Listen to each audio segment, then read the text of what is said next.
I am Brock Zevan. I'm from Charlotte, North Carolina, originally from upstate New York, but life coach, business coach, real estate coach, and a dad. And so I've been reading this book, Atomic Habits.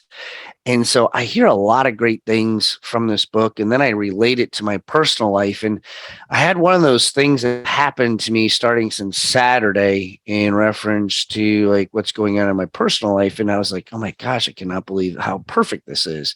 And so the part of it that I wrote in here as a topic, it states this: you can make hard habits more attractive if you learn to associate them with a positive experience. A lot of times we relate when we have to do something, and you notice the word have to do something. I have to work. I have to get up early. I have to go to the gym. I have to read my pages. I have to do this, have to, and everything else. And so this weekend I had to do stuff and excuse me.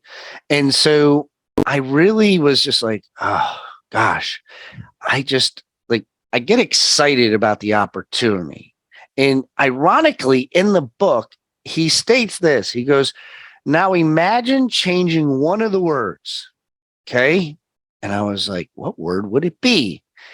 And you change the word from I have to do something. Here's the big one, to I get to do something. And I thought that that was phenomenal in that word choice of I get to do something. And I personally went through this past weekend. My son, Bryce Boy, he's been sick. And so he has this really bad cold. So I'm so very fortunate that he decided to give me the gift of the cold. And so since Saturday, I haven't been feeling very good. And so as I was going through my schedule for Saturday, and for those that saw my post on Saturday, like I have to do a video. And I said, I have to do a video. I have to go and I have to do my to-do list of, my life stuff, my personal stuff of things that I don't do during the week, mowing the lawn, taking care of the house, getting some groceries, doing lunch, all these wonderful, fun things that we all really, really enjoy to do in life, but we have to do. I also don't neglect, because it is a weekend, I still have to do my daily workout. I got to read my 10 pages. I got to do this. And I also play pickleball. And so like I still came into, and this is where the other part of it comes into is discipline. I am very disciplined even on the weekends because I don't like coming into Monday being like, oh gosh, I got to really play catch up. I really took the whole weekend off. I don't like saying that. So I changed that a while ago that I keep my routine. Now, I don't get up at the same exact time, but I let my body naturally wake up, and it usually wakes me up pretty early. So the point that I'm getting at is yesterday I got up and I went to go play pickleball, and I didn't feel good at all yesterday.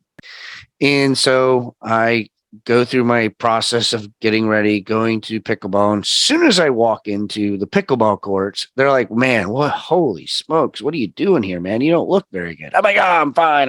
I got to play. I'm ready to play. And I use this to be able to say is I don't have to play. I get to play, because I don't get to play as much as I want to during the week because this work gets in the way and life gets in the way and kids get in the way. And so where I'm getting to you is this: I don't feel very good at all this morning. Okay. I don't have to be in this call. I get to be on this call. I get the opportunity to show up no matter what takes place in my life, that I get to have a call.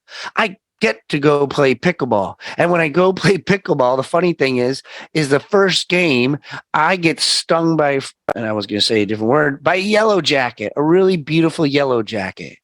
And now I got a bee sting. I don't feel very good. And once again, I'm like, hold on a second, guys. I got this bee sting over here. Brock, maybe you should take off. Maybe sit out a game. No, because in my crazy head, I don't get time to take off. Life doesn't give you that. And so when you are in a blissful moment in your life and things are going very well, it's so easy to go through it. It's when the times change, when the time gets hard, when you don't feel very good, you got a bee sting, you still got to play the game. because I get to play. There's many people who don't get the opportunity to play. Maybe they're sick. Maybe they got in a car accident.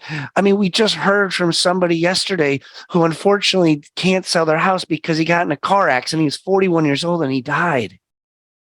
That opportunity, don't take today for granted. So when I don't feel very good, and I've had 4 people tell me this morning, maybe you should take, I mean, you don't sound very good. Why don't you just take it easy? Why don't you just go take a nap? No, because the habits and the discipline that I've built force me to get, I'm still alive. I'm alive. I was alive Saturday. I was alive on Sunday. I'm alive today. I'm going to make it. I'm going to be fine. It's when my brain starts to, man, you're sick. You got a stuffy nose. You don't sound very good. You got a sore throat. Holy smokes. You know how many people told me I had COVID over the weekend? I mean, I go, no wonder why everybody thinks they have COVID, because I've had 12 people tell me I had COVID. I'm like, how do you, we got doctors all around me? Guys, when habits and discipline are formed, it's in these moments that you make it. And when I do a listing and I go under contract, people are like, oh man, he's so lucky. How did he get that? No, you don't understand what I've been going through from Saturday to Thursday, still on the phones, still reaching out to my sphere of influence, still going to doing my workouts, still reading my 10. I still go through the process because I've taken these habits and I changed them into something positive, being like, I know I will get through this because there's positive on the other side of it. Yeah, it sucks right now, but you know what? I'm going to be perfectly fine. It goes back to in the environment. Do I listen to those distractions or do I keep moving forward? Do I change my have to get? I get an opportunity for a closing today. I get an opportunity to go to the gym. I get an opportunity to play pickleball. I get an opportunity to make phone calls. I have resources available to me. I have money in my bank account to be able to do that. That doesn't happen overnight. I get these opportunities. I also get an opportunity to go lay in bed if I wanted to today. But you get a choice. So when I have to go through this, my habits have helped me out, but I relate it to something positive. I worked out on Saturday and I was like, man, I'm glad I got this workout in. I feel so much better. But if I stayed in that, I got to work out. I have to work out. No, I get an opportunity. Whether I work out for 45 minutes or 25 minutes, majority of the time I say, I know I worked out more than majority of society has on a Saturday morning. And that gets me fired up. So today, for all of those of you on the Facebook world, in the Zoom world, we all have the same opportunity. It drives me crazy when people start their day complaining instead of looking at opportunities. You get to be able to be a real estate agent today. You don't have to be a W-2 employee. And for those that are doing agent, I get it. But that person, we were talking about it today this past weekend with some young people when they were talking about, I got to work today. I got to be in there by 5. I got to be in there by 7.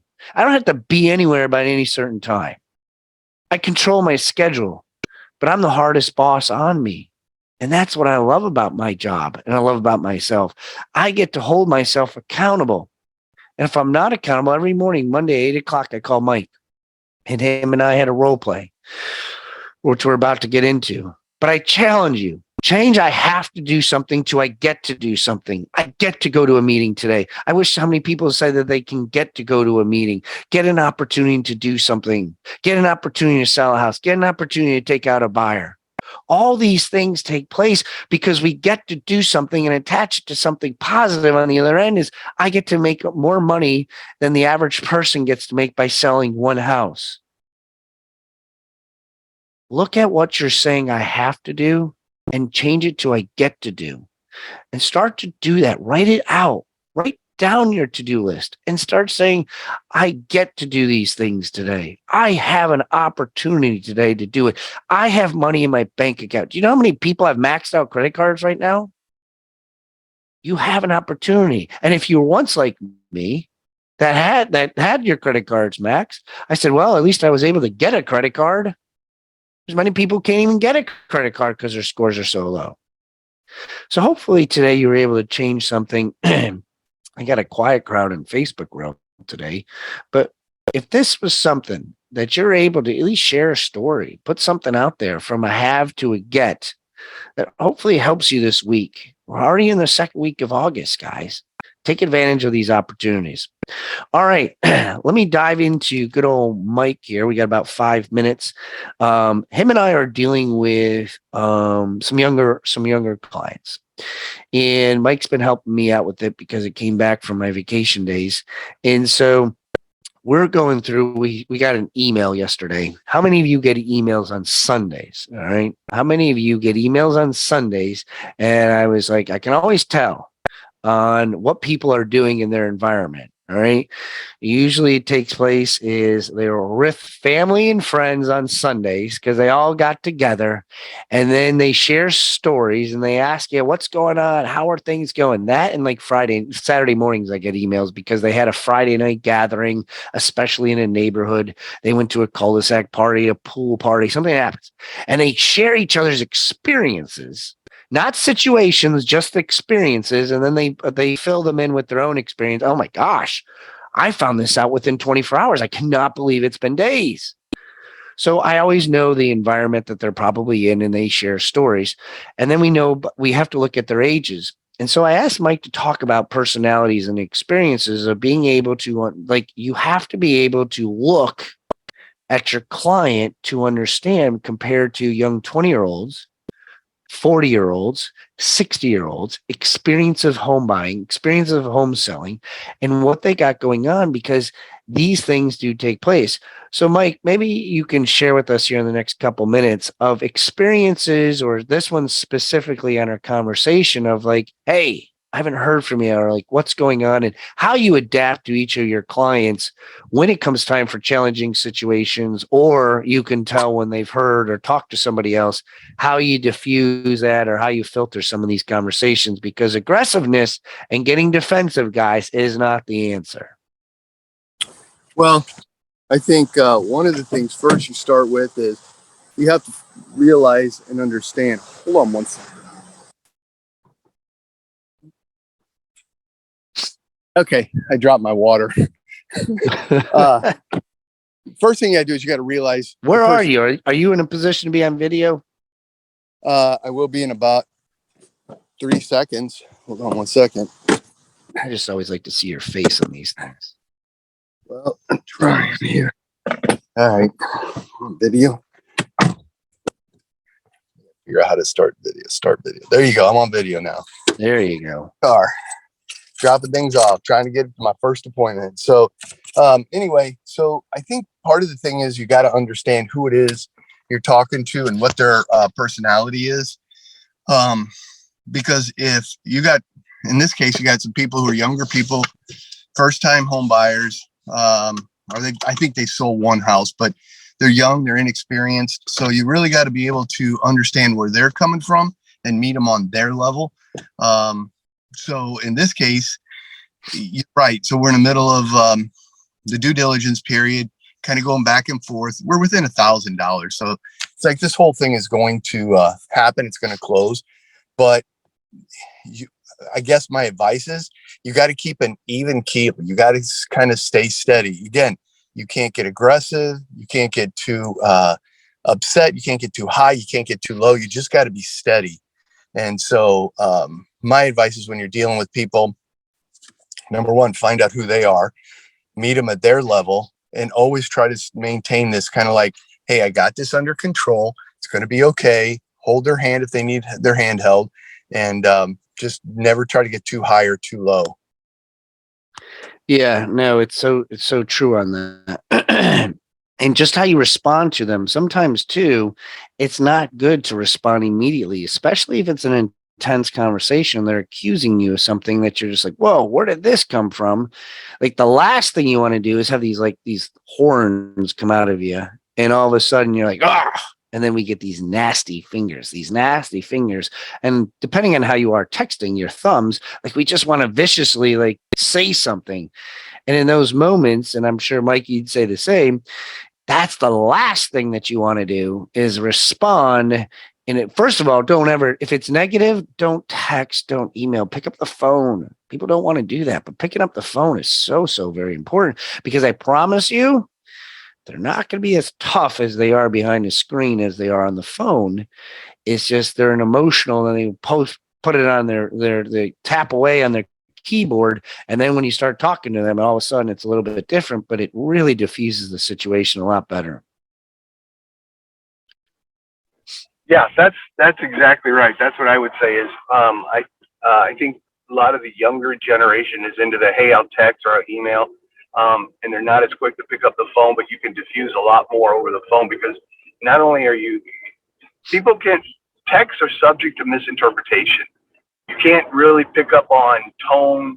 You can't really pick up on sense of urgency or non-urgency. So we tend to read things into text and emails. So I'm 100% agreeing with you. If you start to get the slightest bit of misunderstanding, pull up and say and talk it through. And because you got to remember, the person on the other side probably wants to make this deal go through too. And it's a matter of just managing your client's expectations. Yeah, so I agree. And that's the same thing too with when you're dealing with colleagues, other agents as well. Like sometimes things come on now, and it just drives me crazy when people are negotiating via texting. Like I always have pick up the phone and negotiate, have the difficult conversations, guys, can't be done on texting and email.